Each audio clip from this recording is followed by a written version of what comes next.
Hello everyone, मैं हूं मंजर हुसैन और ये हमारे HTML ट्यूटोरियल का 5th वीडियो है।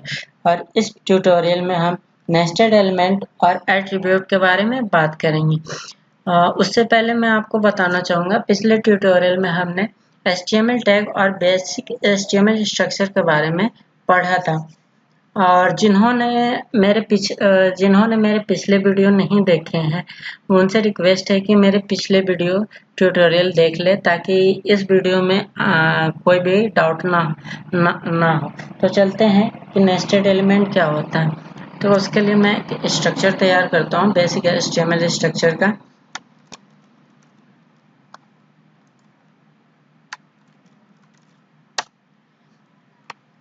ये देख सकते हैं कि हमारा ये एक बेसिक HTML स्ट्रक्चर तैयार हो गया है। और यहाँ पे आप सबसे टॉप में देख सकते हैं कि यहाँ पे एंगल ब्रैकेट के अंदर एक सिंबल दिया हुआ है, उसके बाद डॉक टाइप HTML है। ये डिफाइन करता है कि हमारा जो ये पेज है वो HTML5 है।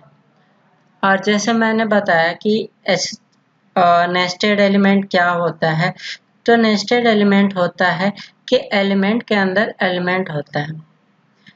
Element can contain element. तो जैसे मैं आपको बताना चाहूँगा कि यहाँ पे आप देख सकते हैं HTML, ये डॉक टाइप HTML के बाद HTML होता है। तो ये जो हमारे HTML होता है ये रूट एलिमेंट होता है, इसको हम रूट HTML टैग कहते हैं। आप एलिमेंट बोलो या HTML टैग, दोनों एक ही चीज़ है। मेरा आदत है HTML एलिमेंट बोलने का, तो मैं एलिमेंट बोलता हूँ।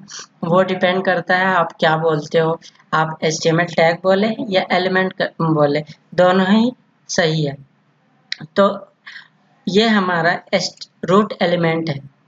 रूट एलिमेंट है और रूट एलिमेंट के अंदर हमारा दो एलिमेंट है, एक हेड एलिमेंट है और एक बॉडी एलिमेंट है। और इस हेड एलिमेंट के अंदर एक और एलिमेंट है HTML एलिमेंट, जो कि टाइटल है। अभी हम टाइटल नेस्टेड एलिमेंट के बारे में सीख रहे हैं, तो मैं इसका टाइटल दे देता हूँ नेस्टेड एलिमेंट।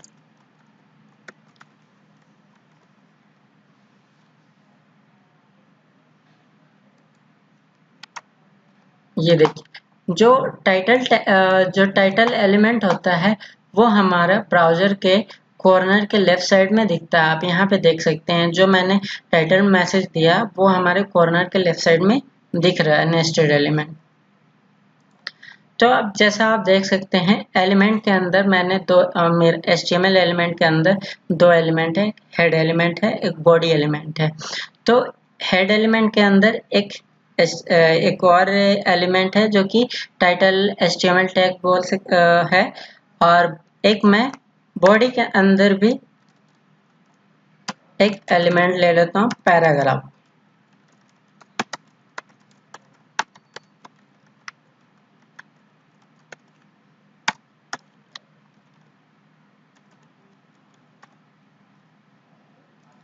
और मैं आपको पिछले वीडियो में मैं आपको बताया था कि जो हमारा बॉडी पार्ट होता है वो हमारा ब्राउज़र पे शो होता है, और हेड जो होता है वो इस पेज का सारा इंफॉर्मेशन हेड टैग में होता है। ये ब्राउज़र पे शो नहीं होता है। मेरा जो भी बॉडी के अंदर हम लिखते हैं वही हमारा ब्राउज़र पे शो होता है। तो ये हमारा था एलिमेंट के अंदर एक मैंने एलिमेंट लिखा। आप देख सकते हैं बॉडी के अंदर मेरा एक पैराग्राफ एलिमेंट है, और इस पैराग्राफ के अंदर भी एक मैं और एलिमेंट लिख सकता हूँ। और ये हमारे एलिमेंट होता है बोल्ड, मतलब टेक्स्ट को आप बोल्ड कर सकते हैं। ये मैं आने वाले वीडियो में आपको बताऊंगा। ये कुछ टेक्स्ट होते हैं फॉर्मेटेड टेक्स्ट, वो उसके बारे में मैं आने वाली वीडियो में आपको बताऊंगा। तो यहाँ पे आप देख सकते हैं कि मैंने हेड के अंदर एक एलिमेंट है और ये बॉडी के अंदर एक एलिमेंट है। तो ये एलिमेंट के अंदर एलिमेंट है, और इसी को हम बोलते हैं नेस्टेड एलिमेंट। तो मैं आपको ब्राउज़र पे दिखाता हूँ। ये हमारा आउटपुट है।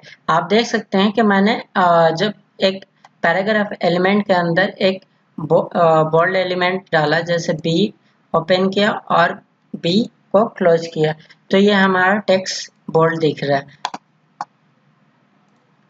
तो ये था फ्रेंड्स ये था दोस्तों नेस्टेड एलिमेंट के बारे में। अब हम बात करेंगे एट्रीब्यूट के बारे में कि एट्रीब्यूट क्या होता है।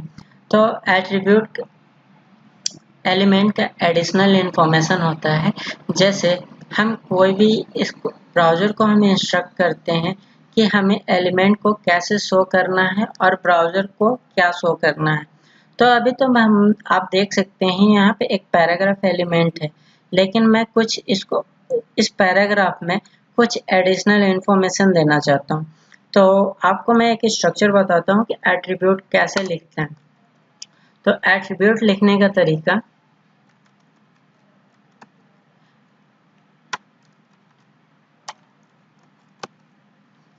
ये आपका यहाँ पे होता है आपका एट्रीब्यूट नेम। जो आप एट्रीब्यूट होता है वो ये आपका एट्रीब्यूट नेम होता है। उसके बाद इक्वल टू, उसके बाद आप सिंगल कोट लिखो या डबल कोट, ब्राउज़र माइंड नहीं करेगा। उसके बाद आप उस कोटेशन के अंदर आप उसको वैल्यू लिख सकते हैं। तो ये आपका एट्रीब्यूट नहीं होता, बस आपको मैं समझाने के लिए ये मैं आपको बता रहा हूँ। तो इसमें कुछ प्री डिफाइंड एट्रीब्यूट होते हैं और कुछ कॉमन एट्रीब्यूट होते हैं कि जो सभी एलिमेंट पे काम करता है। जैसे मैं आपको कुछ कॉमन एलिमेंट बता रहा हूँ, जैसे नेम। ये नेम हम कुछ भी आपके ऊपर डिपेंड करता है आप क्या देते हैं। मैं यहाँ पे पैराग्राफ देखता हूँ और ये नेम एलिमेंट होता है, ये सारे एलिमेंट में कॉमन होता है। उसके बाद होता है हमारा आईडी। आईडी भी मैं पैराग्राफ करता हूँ और क्लास पैराग्राफ। ये हमारा जो आईडी पैराग्राफ और class paragraph, sorry class attribute और आईडी एट्रीब्यूट, ये हमारा कॉमन होता है और ये सारे सभी एलिमेंट में लिख सकते हैं। और आईडी और क्लास क्या होता है, मोस्टली ये आप जावास्क्रिप्ट या सीएसएस आप जब पढ़ेंगे तो इसका आप यूज सीखेंगे कि ये यूज क्या है। बट आने वाली वीडियो में मैं इसके बारे में आपको डिटेल में बताऊंगा कि क्या आईडी क्या होता है और क्लास क्या होता है। तो मैं आपको थोड़ा सा हिंट दे देता हूँ। ये आईडी और क्लास एक यूनिकली डिफाइन करता है एलिमेंट को, और आने वाले वीडियो में मैं इसको डिटेल से बताऊंगा कि आईडी और क्लास एट्रीब्यूट क्या होता है। तो जैसे आप देख सकते हैं यहाँ पे तीन जो आप एट्रीब्यूट है ये कॉमन है, ये सारे एलिमेंट में सेट किया जाता है। अब कुछ एलिमेंट होता है जो स्पेसिफिक एलिमेंट के लिए स्पेसिफिक काम करता है। जैसे पैराग्राफ में एक एट्रीब्यूट होता है अलाइन, और इसका वैल्यू होता है सेंटर। इसके तीन वैल्यू होता है सेंटर, राइट, लेफ्ट। तो लेफ्ट जो होता है वो डिफॉल्ट होता है। जैसे मैंने यहाँ पे सेंटर किया, अब यहाँ पे सेंटर आउटपुट आ गया। अगर मैं इसको राइट करता हूँ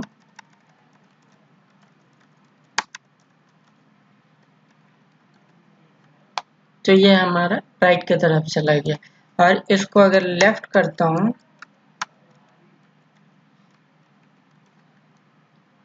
तो ये लेफ्ट की तरफ, और ये हमारा डिफॉल्ट होता है। जैसे कि आप देख सकते हैं, अगर मैं इस एट्रीब्यूट को हटा भी देता हूँ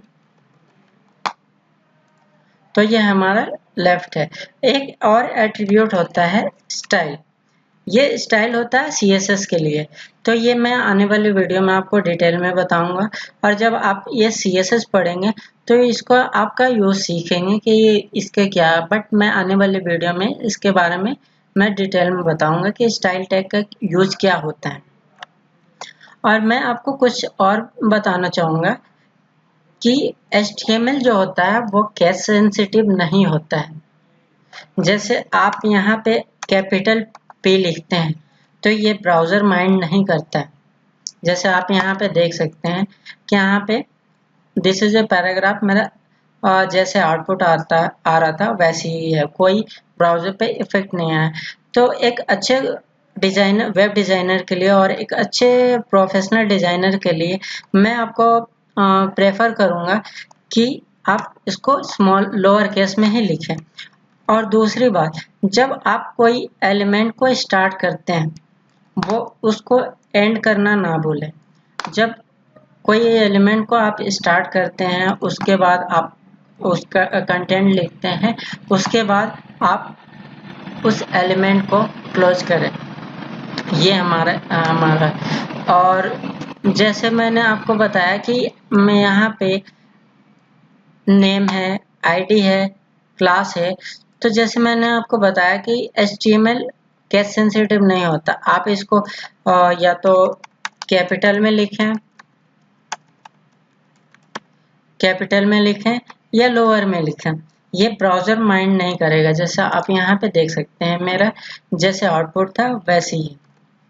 लेकिन अच्छे प्रोफेशनल वेब डिज़ाइनर के लिए ये एक अच्छी अप्रोच नहीं है, तो मैं आपको ये प्रेफर करूँगा कि इसको स्मॉल में ही लिखें, और जो आप एट्रीब्यूट लिखते हैं वो लोअर केस में होना चाहिए, और पैराग्राफ भी लिखते हैं, सॉरी, जो आप वैल्यू देते हैं, एट्रीब्यूट का वैल्यू देते हैं, वो भी लोअर केस में होना चाहिए। अपडेट मिलती रहे। फ्रेंड्स, ये था हमारा आज नेस्टेड एलिमेंट और एट्रीब्यूट के बारे में है। और कोई भी अगर आपको डाउट होता है और कोई भी दिक्कत होता है तो आप मेरे कमेंट बॉक्स में छोड़ सकते हैं, मैं उसका रिप्लाई आपको ज़रूर दूंगा। और मेरे चैनल को सब्सक्राइब करें फ्रेंड, ताकि मेरे आने वाले वीडियो का आप लोग को अपडेट मिलते रहें। Thank you.